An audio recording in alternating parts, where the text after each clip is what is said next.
What's up everyone, welcome back to the channel, and in today's video I want to talk about the upcoming BMW M3 and M4 because we have pretty much all the details.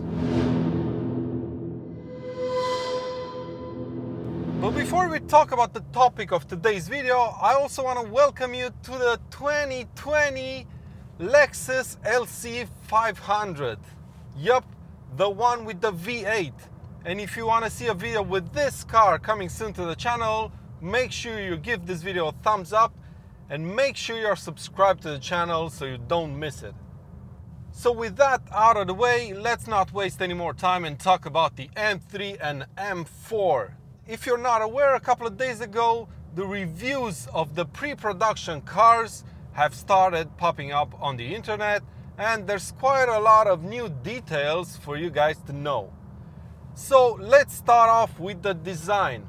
And like I've said a few months ago in one of my videos, it is pretty much confirmed now, both by BMW and by all the journalists at the event, that the upcoming M3 and M4 will feature the infamous weird grille that the new 4 Series has.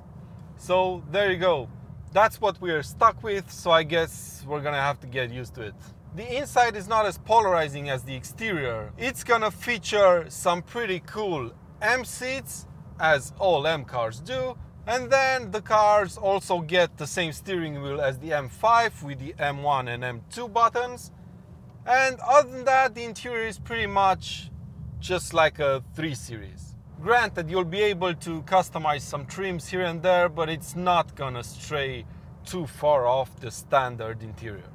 Which is not a bad thing if you ask me, because the standard interior looks pretty good. Now let's move on to something more interesting for us petrolheads, which is the engine and drivetrain.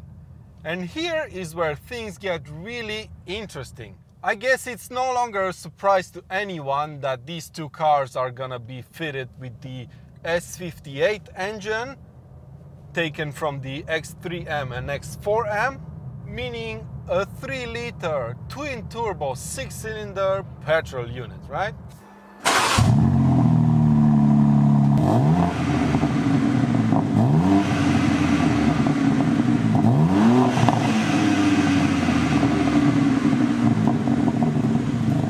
And they will both use the same transmission as the M5, M8 and so on, which is a ZF 8-speed automatic. And if you're a BMW fanatic like I am, you probably know by now that each new M car gets a base model and then a competition model. Well, it's gonna be the same thing with the M3 and M4. The base model is gonna produce 480 horsepower and it's gonna be rear-wheel driven, and it's gonna come as standard with a 6-speed manual transmission. The competition model, on the other hand, is gonna produce 510 horsepower and it's gonna be mated exclusively to the 8-speed gearbox I previously mentioned. But here's where things get quite interesting, because you can get the competition as a rear-wheel drive car, or you can fit it with an all-wheel drive system.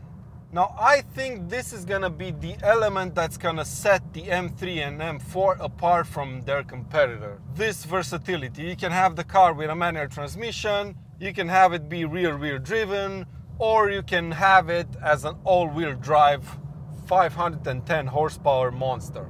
Just imagine for a second a 480 horsepower rear-wheel driven manual M3 in 2020, when most sports cars come as standard with an automatic transmission and they're all set up on the safe side. Just imagine that for a second. Now, I know a lot of people are gonna go for the competition model with xDrive, but for me, I think the base model with a manual transmission and rear-wheel drive is gonna be the sweet spot of the entire M3 and M4 range. Moving on to the tech side, don't worry, there's some really interesting information here as well. If you're new to BMW, you might not know that recent M cars that come with manual transmissions have fitted a so-called auto blip function, which basically does the following. When you're downshifting, it also blips the throttle automatically so that gear change is gonna be smoother. And before today, you couldn't really disable that function without also disabling all the car's safety systems. But now, along with these two new M cars, BMW has finally introduced a way to disable auto blip without disabling the traction control, for example, which might not seem like a big deal to many of you, but to me it just shows that BMW has started to finally listen to its customers. And the last thing that I want to cover in this section are the driving modes, and more specifically, these two cars are going to be fitted with the same M setup system that can be found in the M8 and in the facelifted M5. And that means you're going to be able to customize a lot more things than in the old car. So yeah, at least on paper, the new M3 and M4 sound like they're going to be very exciting. I'm pretty sure they're going to be very, very good to drive. And there's lots of fun to be had with these cars on some twisty roads, I'm sure. Now, all that BMW needs to do now is fire their entire design department and all will be well on planet Earth.